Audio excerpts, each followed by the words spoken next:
Hi, thanks for meeting with me. Yeah, absolutely. I'm happy to. I'm looking forward to this. Thanks.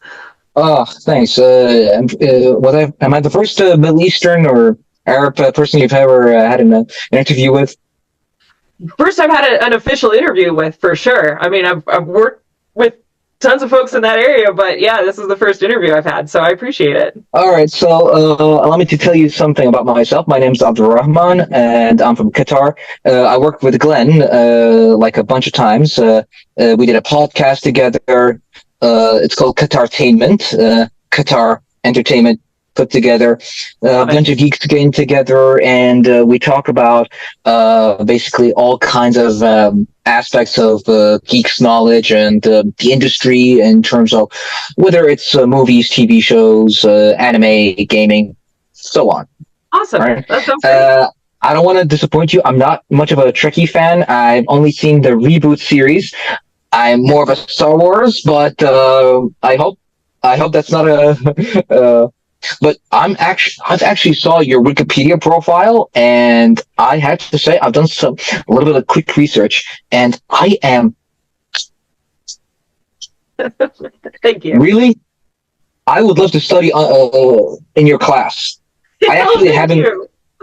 I actually have not done. I haven't graduated from college.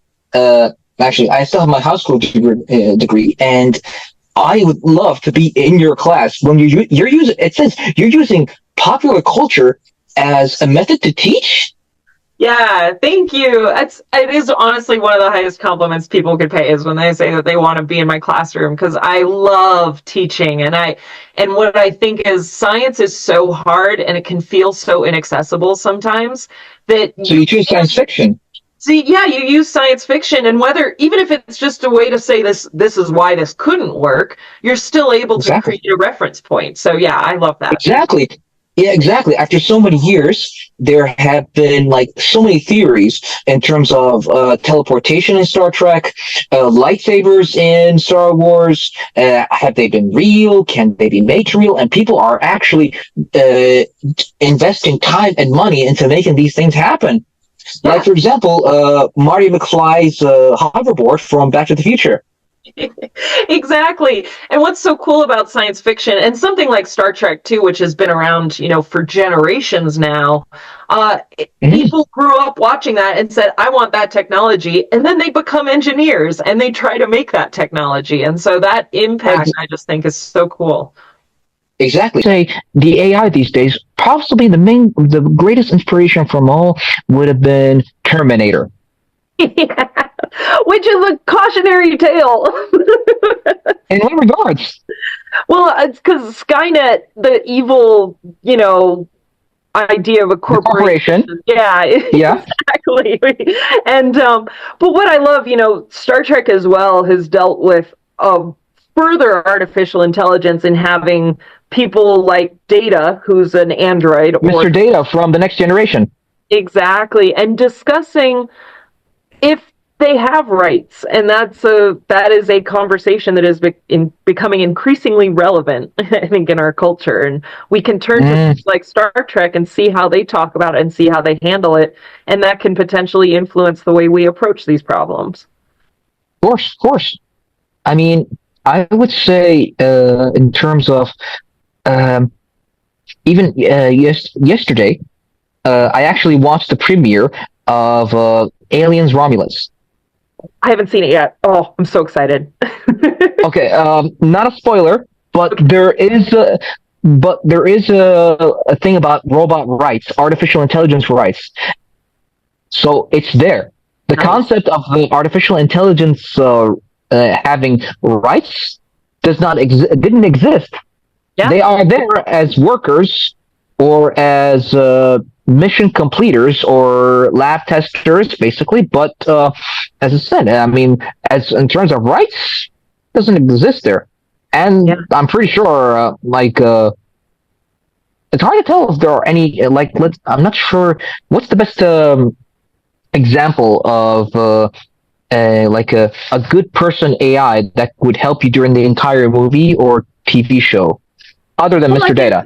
Yeah, Data would probably be the first one I think of. It's one of the most well known, and they had an early episode of The Next Generation called Measure of a Man, where Starfleet wants to recall Data, and Data doesn't want to go. Data wants to stay on the ship, and they have a trial where they figure out if he has the right to ask for that, to have control over his own career, because he was made by Mhm. Starfleet. So is he their property?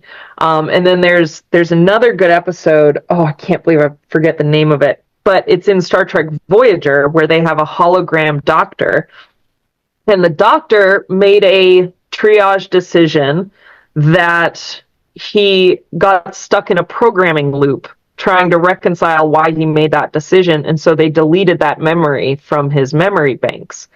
And the whole episode is like, was that the right thing to do? Is that fair to the doctor, or should he figure out how to work through these problems himself? And anyway, I this is why I love science fiction. There's so many examples we could pull from where they Exactly. You can mix between real life and the fiction that was already created there. exactly. Yeah, I love it. How would you describe a typical day in your classroom? Well, so I don't teach day to day anymore. Mhm. I work in the entertainment industry now full time. But Mhm. yeah, day to day, I mean, I get a lot of scripts, so it's a lot of reading. I'm very behind on my reading right now, so 'cause Oh, I have to read scripts as they come out, and so just trying to stay on top of that. Typically, I will join a writer's room maybe once or twice a week and be for available, consultation. yeah, to answer questions as they come up, but just to listen myself so I know where the stories are going. So I'm a little more getting ahead of anything that might come up. And Exactly. yeah, and then just working on my own projects, as I have time to do them. And it's freelance. So as we all know, it's a Of lot course. of managing your own timelines. But yeah, those are typically the things that I have to do every day. That's amazing, honestly. I'd love to actually work in the entertainment industry myself as a full time, doing what I like. In my case, I work in sports. Not exactly what I like, but it pays the bills.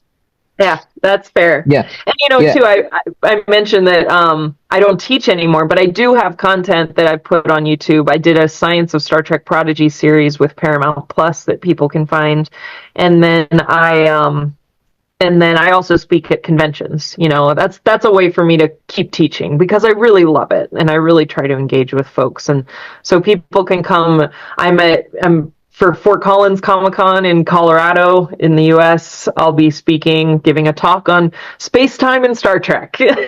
So Oh my God, it's space really time. fun. It kind of like reminds me of the what's a parsec in Star Wars? Yeah, is it a Exactly. measurement of time or distance? It is a And measurement then, of distance. oh yeah, yeah, that question has been answered when they made the Han Solo movie. Right, right. They had to correct it because they didn't have a science advisor to say, I know it has SEC in it. That doesn't mean it's seconds. It means it's a unit of Oh, distance. So, but like you said, they corrected it eventually and got it. parsec, not parsect. Yeah, Okay, exactly. Yep, okay. Now I get it. Now I know it's a measurement of distance. yep, yep. Okay, yeah, yeah. No one's gonna make a Kessler run. Unfortunately, no. So, other than Star Trek, have you ever worked in other kinds of franchises? Star Trek is the main one. I have done some work on some TV shows and some films, so not like Hmm. big franchises, but seasons of TV shows. One of the first shows I did was a show called Orbital Redux that had Yuri Lowenthal on it.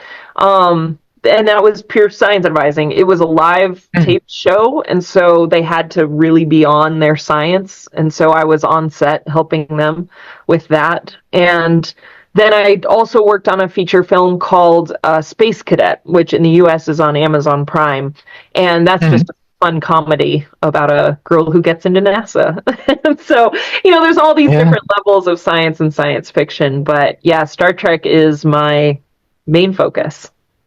As a side project, have you ever gone into the Orville? No, but I know people who work on it for sure. Andre Oh, Romanis is an executive producer, and he actually started his career in the entertainment industry as my role as the science advisor on Star Trek Voyager. So, yeah. Has he shared any kind of insider information, like inside the Orville itself?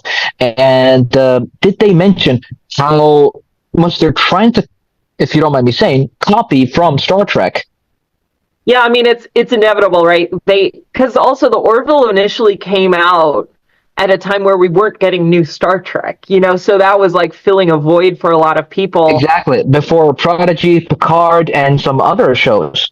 Yeah, exactly. And so, and then, like I said, Andre Bermanis is one of the executive producers, and he worked on Star Trek. And so there are a lot of overlaps for sure. And there are some episodes of the Orville that I watch, and I'm like, that was a Star Trek episode. So, Right. Right, yeah. And even that robot in the Orville seems like had human emotions or tried to get human emotions. Same, like I'd say at some time, I assume that Mr. Data was experiencing human emotions. Exactly. So Yeah, yes, lots of yeah. overlap. Wow, it's amazing how much people are trying to like get. I'd say it's an inspiration at least. But I mean, come on, don't make it an don't literally rip it off. Yeah, right. Yeah, Star Trek is an institution, and it's generational impacts that you can't. There are plenty of shows that are fully inspired by Star Trek, but like you said, not being less of a direct inspiration. Have you worked on or known anyone who's worked on the reboot series, the one with Chris Pine?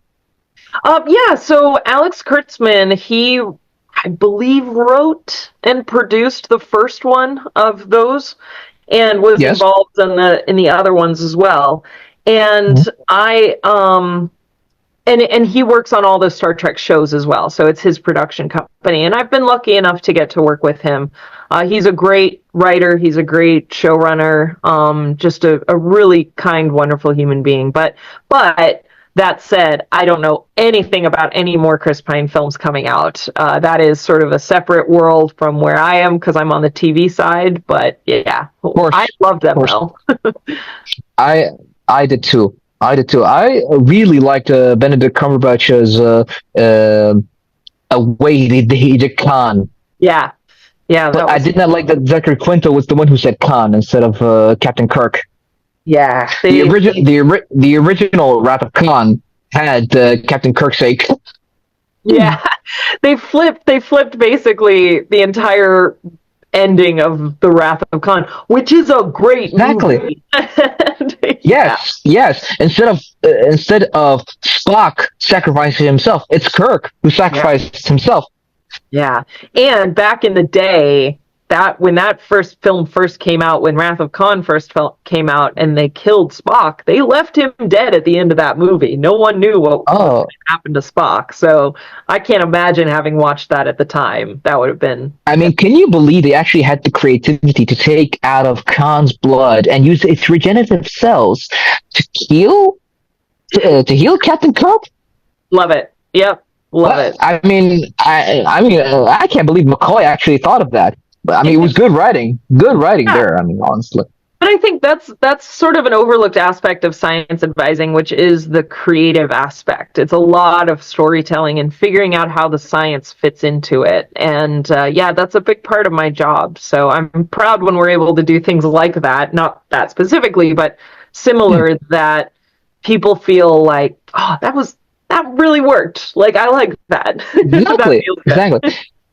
Would your advisory limit be towards biologically, like the biology of things, as well as technologically?